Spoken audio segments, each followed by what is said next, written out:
For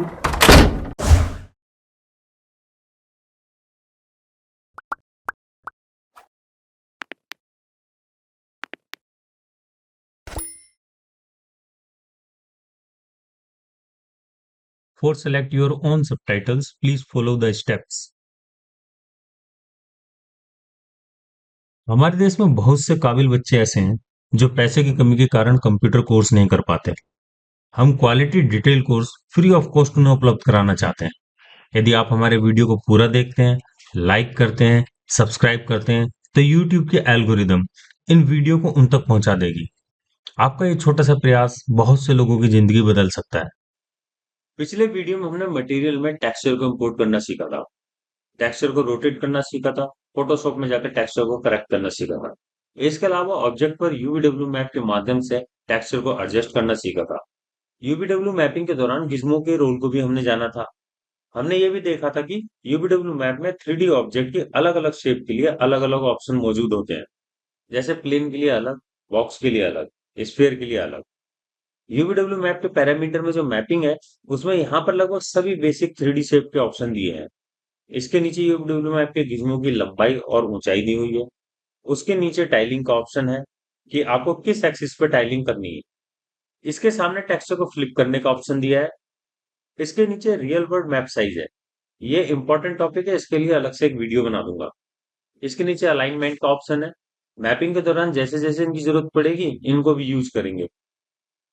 जैसे कि आप पर्सपेक्टिव व्यू में देख पा रहे हैं, यहाँ पर अलग अलग शेप में 3D ऑब्जेक्ट मौजूद है और इनकी शेप के अनुसार इन पर उचित यूवीडब्ल्यू मैप अप्लाई करके इन पर टेक्सचर अप्लाई करेंगे। सबसे पहले इस सिलेंडर को सिलेक्ट कर लेते हैं। अब इस पर काम शुरू करने से पहले इसे आइसोलेट कर लेते हैं। पैरामीटर में हम देख पा रहे हैं कि इसका रेडियस 15 सेंटीमीटर है और ऊंचाई 40 सेंटीमीटर है। मान लीजिए आप किसी कैन का 3D मॉडल बना रहे हैं और आपको उस पर टेक्सचरिंग करनी है, तो आपको इस कैन के डायमेंशन के हिसाब से टेक्सचर को पहले ही तैयार करना होगा। क्योंकि हमें टेक्सचर इस कैन के चारों ओर रैप करना है, तो हमें इस सर्कल की लेंथ निकालनी होगी। हम जानते हैं कि इसका रेडियस 15 सेंटीमीटर है, तो इसके सर्कल की टोटल लंबाई निकालने के लिए रेडियस को 6.2832 से गुना करना होगा। यदि हम 15 को 6.2832 से गुना करते हैं, तो हमें 94.248 प्राप्त होता है। इसका अर्थ ये हुआ, यहाँ जो टेक्सचर हमें इस पर अप्लाई करना है, वो 40 बाय 94.248 सेंटीमीटर होना चाहिए। मैंने रैप करने के लिए पहले ही एक टेक्सचर तैयार किया हुआ है।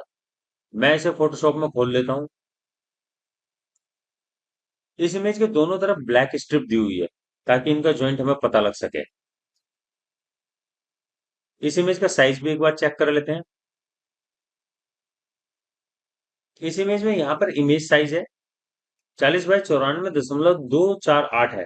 यहाँ पर एक डिजिट की जगह कम होने की वजह से 94.25 दिखा रहा है। आगे बढ़ने से पहले सुनिश्चित कर लें कि ऑब्जेक्ट सेलेक्ट होना चाहिए। अब मटेरियल एडिटर खोलिए, वीरे मटेरियल सेलेक्ट कीजिए। अब इस मटेरियल पर टेक्सचर इंपोर्ट कीजिए।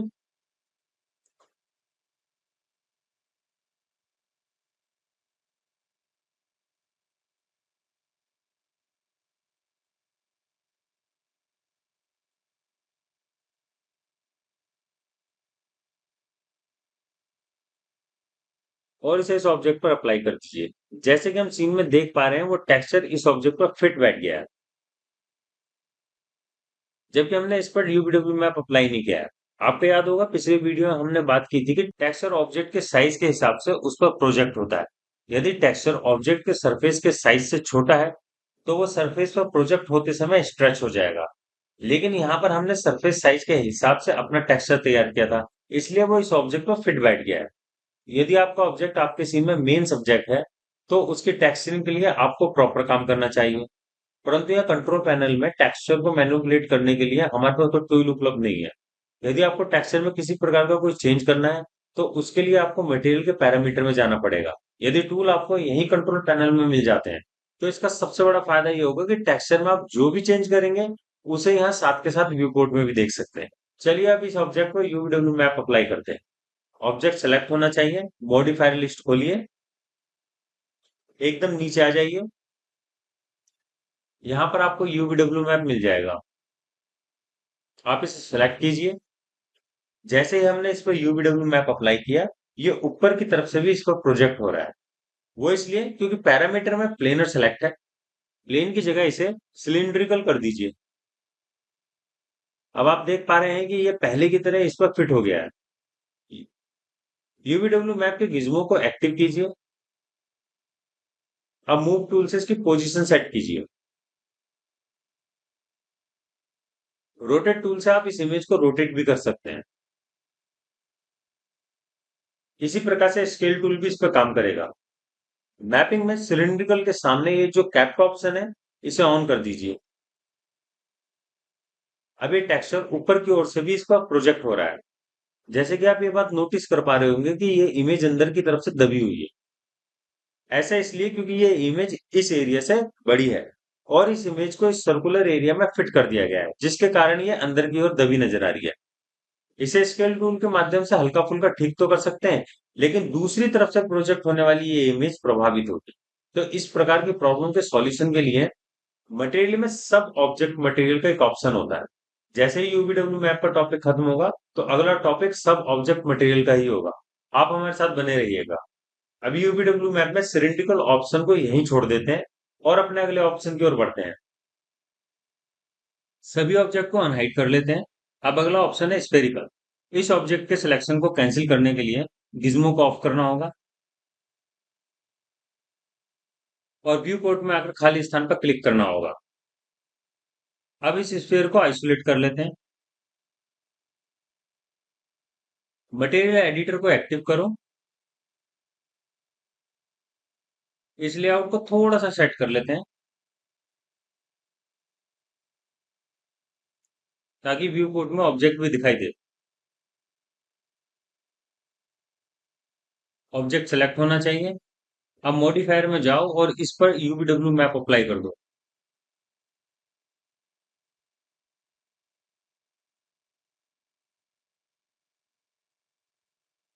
पुराने मटेरियल को सिलेक्ट करो और इसे डिलीट कर दो। यहाँ पर नया वीरे मटेरियल लो।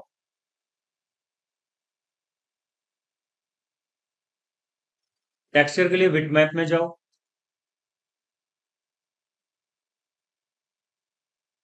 जिस फोल्डर में टेक्सचर रखा है उसे नेविगेट करो और टेक्सचर को सिलेक्ट कर लो।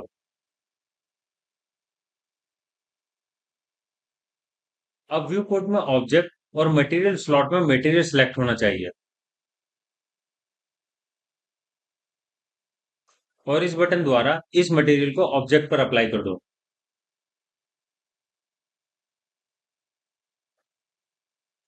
क्योंकि हमारा ऑब्जेक्ट स्फेरिकल है, तो यहाँ पे स्फेरिकल के ऑप्शन को सिलेक्ट करो। मटेरियल स्लॉट में टेक्सचर पर डबल क्लिक करके इसे थोड़ा सा बड़ा कर लो। यहाँ पर आप देख पा रहे हैं कि हर स्क्वायर बराबर है। और जब हम व्यू पोर्ट में से देख रहे हैं, बीच में चेकर बॉक्स बड़े नजर आ रहे हैं और जैसे जैसे ऊपर के सेंटर में आते हैं ये छोटे होते चले जाते हैं। ठीक इसी प्रकार हम नीचे वाले पॉइंट को भी देखते हैं, तो वो भी इसी प्रकार से नजर आते हैं। यानी कि ऊपर वाले और नीचे वाले दोनों पॉइंट पर टेक्सचर छोटा होता चला जाता है। यूवीडब्ल्यू मैप में स्फेरिकल ऑप्शन आपको क्लियर हो गया होगा। चलिए अब अगले ऑप्शन श्रिंक वॉर्प की ओर बढ़ते हैं। श्रिंक वॉर्प, इस ऑप्शन को ठीक से समझने के लिए मैं आपको एक इमेज दिखाता हूँ। देखिए इस इमेज में एक बॉल को रैपिंग पेपर से रैप किया हुआ है। इस प्रकार के टेक्सचर की रैपिंग के लिए यूवीडब्ल्यू मैप में श्रिंक वॉर्प के ऑप्शन को यूज किया जाता है। चलिए अब इसका एक उदाहरण देखते हैं। पहले इस विंडो को मिनिमाइज कर देते हैं। व्यू पोर्ट में इस बॉल की एक कॉपी ले लेते हैं। ध्यान रहे यहाँ इंस्टेंट सेलेक्ट नहीं होना चाहिए, कॉपी ही सेलेक्ट होना चाहिए। यूवीडब्ल्यू मैप में ये छोटी सी लाइन नजर आ रही है, ये यूवीडब्ल्यू मैप का डायरेक्शन बता रही है कि टेक्सचर किस डायरेक्शन पे इस पर प्रोजेक्ट हो रहा है। यहाँ पर हम क्लियर देख पा रहे हैं टेक्सचर ऊपर की ओर से प्रोजेक्ट हो रहा है। दोनों स्पेयर में एक ही टेक्सचर अप्लाई है, लेकिन दोनों स्पेयर के टॉप को देखिए। अभी हमने जो इस बॉल की कॉपी ली है वो सेलेक्ट होनी चाहिए। अब कंट्रोल पैनल में जाइए, स्फेरिकल की जगह श्रिंक वार्प को ऑन कर दीजिए। स्फेरिकल में टेक्सचर ऊपर की ओर छोटा होता जा रहा है, जबकि श्रिंक वार्प में टेक्सचर ऊपर की ओर खिंचा हुआ है। अब इन दोनों ऑब्जेक्ट को थोड़ा नीचे की ओर से भी देख लेते हैं। सिर्फ वहां पे टेक्सचर नीचे वाले पॉइंट की ओर सिकुड़ रहा है, जबकि स्फेरिकल वाले ऑप्शन में नीचे वाले पॉइंट की ओर टेक्सचर छोटा हो रहा है, लेकिन एक सिमिट्री के साथ, जैसे कि स्फेरिकल वाले ऑप्शन में ऊपर वाले पॉइंट पर था। चलिए इन दोनों स्फेयर के रोटेशन को अंडू कर देते हैं। तो श्रिंक बार और स्फेरिकल वाले ऑप्शन में ये मेन फर्क है। अब सभी ऑब्जेक्ट अनहाइड कर देते हैं। इस वाले स्फेयर को डिलीट कर देते हैं और इसकी जगह श्रिंक बार वाले ऑब्जेक्ट को रख देते हैं।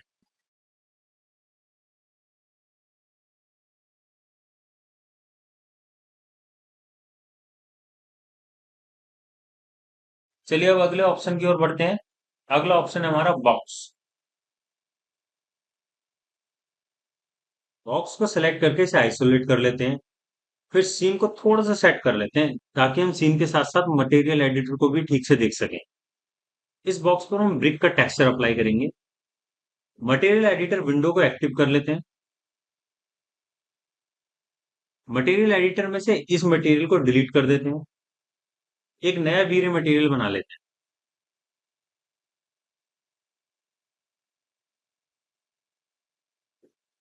डिफ्यूज कलर के सामने जो बटन है इस पर क्लिक करो।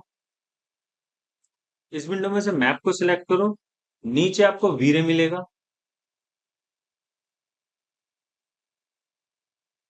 इसमें ऊपर ही आपको वीरे बिटमैप्स का ऑप्शन मिल जाएगा।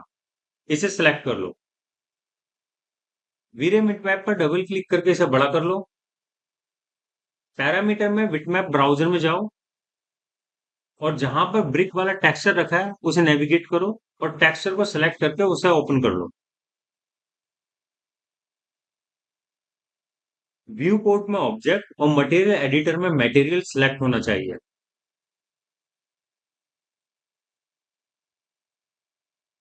और इस वाले बटन को दबाकर ये टेक्सचर इस बॉक्स पर अप्लाई कर दो। अब टेक्सचर को करेक्ट करने के लिए इस पर यूवीडब्ल्यू मैप अप्लाई करेंगे।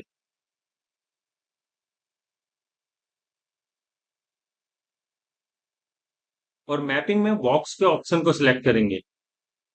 मटेरियल एडिटर की अभी हमें जरूरत नहीं है, इसे क्लोज कर देते हैं। इस ऑब्जेक्ट को सेंटर में ले आते हैं। जैसे कि हम जानते हैं इंडियन ब्रिक का टेक्सचर है और हम ये भी जानते हैं कि इंडियन ब्रिक का size 21.5 centimetre bye 10.25 centimetre bye 6.5 centimetre होता है। रेफरेंस के लिए इस साइज का एक टॉप व्यू से एक छोटा सा बॉक्स बना लेते हैं। इस बॉक्स को हम ब्रिक के साइज के रेफरेंस के लिए यूज करेंगे।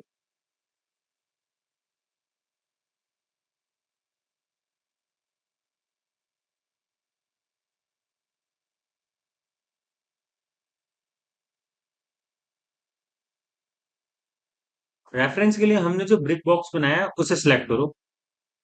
अब हम चाहते हैं कि इस ब्रिक बॉक्स के पीछे का टेक्सचर भी हमें नजर आए।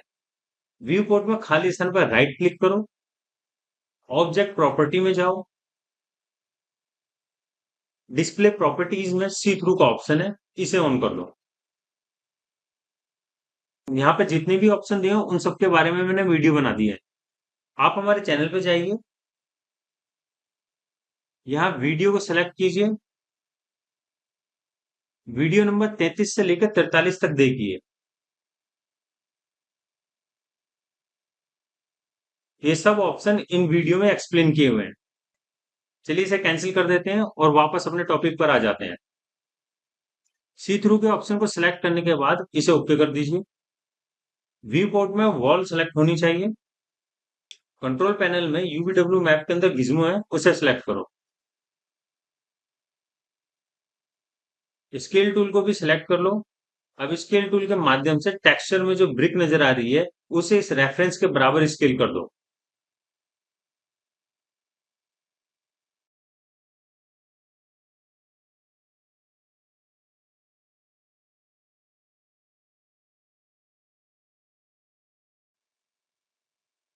अब इसकी पोजीशन को भी सेट कर दो। अब हम देख पा रहे हैं ब्रिक का टेक्सचर इस व्यू में एकदम सही नजर आ रहा है। अब इसी वॉल को हम साइड से देखें या इसके टॉप सरफेस को देखें तो वहां पर टेक्सचर सीन के हिसाब से फिट नहीं बैठ रहा है। उसका कारण ये है कि ये जो टेक्सचर है वो वॉल के साइड से लिया गया फोटो है। अगर वॉल के साइड से ले गया फोटो वॉल के टॉप पर या फ्रंट पर लगाएंगे तो वो कभी भी सही नजर नहीं आएगा। दीवार के टॉप पर हमेशा सीमेंट की एक लेयर होती है, और दीवार का ये वाला साइड हमें बहुत ही कम नजर आता है। इन केस हमें यहाँ पर ब्रिक दिखानी है तो हमारे पास दीवार के इस पोर्शन का भी टेक्सचर होना चाहिए, और दीवार के इस सरफेस को एक अलग ऑब्जेक्ट बनाना होगा और उस पर टेक्सचर को अप्लाई करना होगा।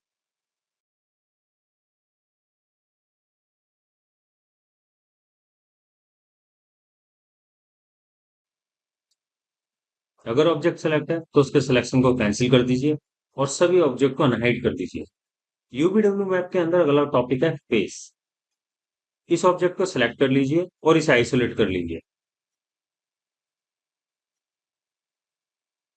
अब पर्सपेक्टिव व्यू को भी सही कर लेते हैं।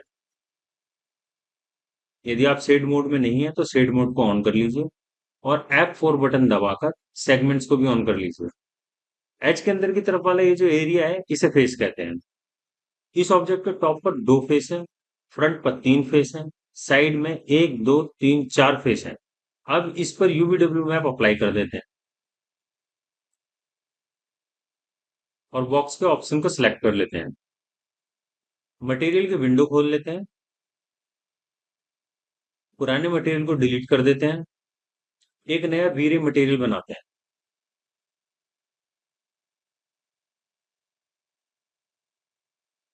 एक बार फिर कैनवस पर राइट क्लिक कीजिए, यहां से मैप में जाइए, इसके बाद वीरे में जाइए। यहाँ पर सबसे टॉप पर वीरे बिट मैप है, उसे सिलेक्ट कर लीजिए।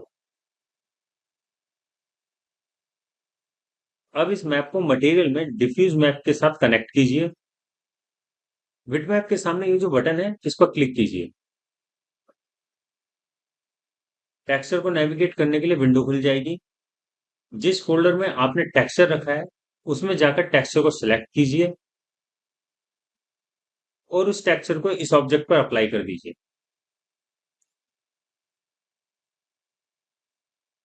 टेक्सचर इस ऑब्जेक्ट पर चारों तरफ से अप्लाई हो गया है।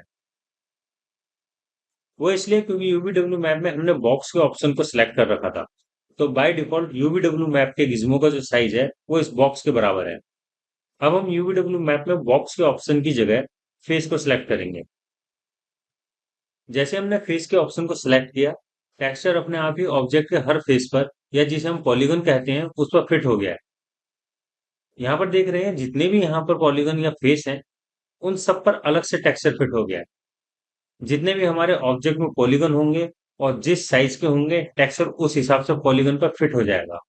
अब आप यूवीडब्ल्यू मैप के गिज्मो को सिलेक्ट करके टेक्सचर को ना तो मूव कर सकते हो और ना ही स्केल और रोटेट कर सकते हो। चलिए अब इस वीरे मटेरियल को डिलीट कर देते हैं। मटेरियल एडिटर विंडो को कैंसिल कर देते हैं और सभी ऑब्जेक्ट को अनहाइड कर देते हैं। आशा करता हूँ यूवीडब्ल्यू मैप के सभी बेसिक कॉन्सेप्ट आपको क्लियर हो गए होंगे। अगले चैप्टर में अनरैप यूवीडब्ल्यू के बारे में चर्चा करेंगे। आप हमारे साथ बने रहिएगा। इस वीडियो को लाइक कीजिए, शेयर कीजिए, हमारे चैनल को सब्सक्राइब कीजिए, बेल आइकन बटन को दबाना ना भूलें। जो नए बच्चे 3D मैक्स सीख रहे हैं उनके साथ ये वीडियो जरूर शेयर करें। याद रखो, आप देश की इकाई हो। यदि आप अपनी स्किल बढ़ाते हो तो देश एक कदम आगे बढ़ जाता है। जय हिंद, वंदे मातरम, भारत माता की जय।